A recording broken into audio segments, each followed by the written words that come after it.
ನಮಸ್ಕಾರ ಸ್ನೇಹಿತರೆ. ಇಲ್ಲಿ ನೀವು ನೋಡುತ್ತಿರುವುದು ನಿಜ ಘಟನೆಗಳ ಶೈಲಿಯಲ್ಲಿ ನಿರ್ಮಿತ ಕ್ರೈಮ್ ಡಾಕ್ಯುಮೆಂಟರಿ ಸ್ಟೋರಿ. ಈ ಕಥೆಯ ಪಾತ್ರಗಳು ಮತ್ತು ಘಟನೆಗಳು ಸಂಪೂರ್ಣವಾಗಿ ಕಲ್ಪಿತವಾಗಿದೆ. ಯಾವುದೇ ವ್ಯಕ್ತಿ ಅಥವಾ ಸ್ಥಳದೊಂದಿಗೆ ಹೋಲಿಕೆ ಕೇವಲ ಯಾದೃಚ್ಛಿಕ.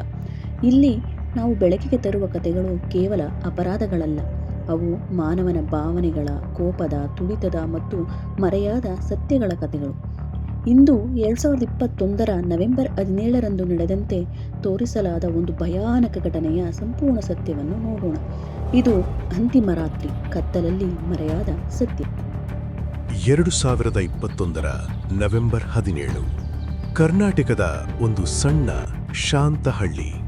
ಆ ರಾತ್ರಿ ಎಲ್ಲವೂ ಎಂದಿನಂತೆ ಕಾಣಿಸುತ್ತಿತ್ತು. ಆದರೆ ಯಾರಿಗೂ ತಿಳಿದಿರಲಿಲ್ಲ, ಅದೇ ರಾತ್ರಿ ಒಂದು ಕುಟುಂಬದ ಬದುಕು ಶಾಶ್ವತವಾಗಿ ಬದಲಾಗಲಿದ್ದು. 28 ವರ್ಷದ ರಾಘವ್ ಸರಳ ಸ್ವಭಾವದ ಯುವಕ, ತಾಯಿಗೆ ಆಧಾರವಾದ ಮಗ. ರಾತ್ರಿ 9:42 ಅವನು ತನ್ನ ತಾಯಿಗೆ ಕೊನೆಯ ಬಾರಿ ಕರೆ ಮಾಡಿದ. ಅಮ್ಮ, ನಾನು ಬೇಗ ಬರುತ್ತೀನಿ. ಅದು ಅವನ ಕೊನೆಯ ಮಾತು.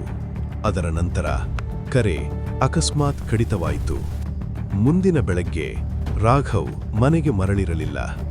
ಒಂದು ತಾಯಿ ಮನಸ್ಸು ಅಪಾಯವನ್ನು ಅನುಮಾನಿಸಿತು. ಪೊಲೀಸರಿಗೆ ದೂರು ನೀಡಲಾಯಿತು. ಸ್ಥಳೀಯರು ಹೇಳಿದ ಮಾಹಿತಿ ಪ್ರಕಾರ ರಾಘವನ್ನು ಕೊನೆಯದಾಗಿ ಹಳ್ಳಿಯ ಹಳೆಯ ಕಾರ್ಖಾನೆ ಹತ್ತಿರ ನೋಡಲಾಗಿದೆ. 15 ವರ್ಷಗಳಿಂದ ಮುಚ್ಚಿದ್ದ ಕಾರ್ಖಾನೆ. ಅಲ್ಲಿ ಕಾಲಿಟ್ಟ ಪೊಲೀಸರು ಧೂಳು ತುಂಬಿದ ನೆಲದಲ್ಲಿ ಹೊಸದಾಗಿ ಮೂಡಿದ ಹೆಜ್ಜೆ ಗುರುತುಗಳನ್ನು ಕಂಡರು. ಅಲ್ಲಿ ಬಿದ್ದಿತ್ತು ಒಂದು ಮೊಬೈಲ್ ಫೋನ್. ಅದು ರಾಘವನದೇ. ತನಿಖೆ ಮುಂದುವರಿದಂತೆ ಸಿಸಿಟಿವಿ ದೃಶ್ಯ ಒಂದು ಸುಳಿವು ನೀಡಿತು. ಒಂದು ಕಪ್ಪು ಕಾರು ರಾಘವ್ ಹತ್ತಿರ ನಿಂತಿತ್ತು. ನಂಬರ್ ಪ್ಲೇಟ್ ಸ್ಪಷ್ಟವಾಗಿರಲಿಲ್ಲ, ಆದರೆ ಹಿಂಭಾಗದಲ್ಲಿ ಒಂದು ವಿಶಿಷ್ಟ ಸ್ಟಿಕ್ಕರ್. ಆ ಸುಳಿವು ಪ್ರಕರಣಕ್ಕೆ ತಿರುವು ನೀಡಿತು. ಆ ಕಾರು ಸೇರಿದ್ದು ರಾಘವ್ನ ಸ್ನೇಹಿತ ಅರವಿಂದ್ಗೆ. ವಿಚಾರಣೆ ಆರಂಭವಾಯಿತು. ಮೊದಲು ಅವನು ಹೇಳಿದ, ನಾನು ಆ ರಾತ್ರಿ ಅವನನ್ನು ನೋಡಲೇ ಇಲ್ಲ. ಆದರೆ ತಂತ್ರಜ್ಞಾನ ಸುಳ್ಳು ಹೇಳುವುದಿಲ್ಲ. ಮೊಬೈಲ್ ಲೊಕೇಶನ್ ಕಾರ್ಖಾನೆ ಸುತ್ತಮುತ್ತಲಿನ ಪ್ರದೇಶವನ್ನೇ ತೋರಿಸಿತು. ಒತ್ತಡ ಹೆಚ್ಚಾದಂತೆ ಅರವಿಂದ ಧ್ವನಿ ನಡುಗತೊಡಗಿತು. ಕೆಲವು ಗಂಟೆಗಳ ನಂತರ ಸತ್ಯ ಹೊರಬಂದಿತು. ಆ ರಾತ್ರಿ ಹಣದ ವಿಷಯದಲ್ಲಿ ಜಗಳವಾಯಿತು. ಕೋಪದ ಹೊತ್ತಿನಲ್ಲಿ ಒಂದು ತಳ್ಳಾಟ. ರಾಘವ್ ನೆಲಕ್ಕೆ ಬಿದ್ದು ತಲೆಗೆ ಬಡಿದುಕೊಂಡನು. ಅದು ಅಪಘಾತವಾಗಿರಬಹುದು, ಆದರೆ ಭಯವು ಒಂದು ದೊಡ್ಡ ತಪ್ಪಿಗೆ ಕಾರಣವಾಯಿತು.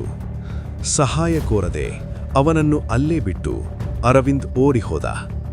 ಒಂದು ಕ್ಷಣದ ಕೋಪ, ಒಂದು ತಪ್ಪು ನಿರ್ಧಾರ, ಒಂದು ಜೀವದ ಅಂತ್ಯ. ಸತ್ಯ ಎಷ್ಟು ಕತ್ತಲಿನಲ್ಲಿದ್ದರೂ ಒಂದು ದಿನ ಬೆಳಕಿಗೆ ಬರುತ್ತದೆ. ಕೋಪದಲ್ಲಿ ಮಾಡಿದ ಒಂದು ತಪ್ಪು ಜೀವನ ಪೂರ್ತಿ ಪಶ್ಚಾತ್ತಾಪವಾಗಿ ಉಳಿಯಬಹುದು. ಇದು ಕೇವಲ ಒಂದು ಪ್ರಕರಣವಲ್ಲ, ಇದು ಮಾನವೀಯ ಭಾವನೆಗಳ, ಕೋಪದ ಮತ್ತು ಸತ್ಯದ ಕಥೆ. ಇದು ಅಂತಿಮ ರಾತ್ರಿ, ಕತ್ತಲಿನಲ್ಲಿ ಮರೆಯಾದ ಸತ್ಯ.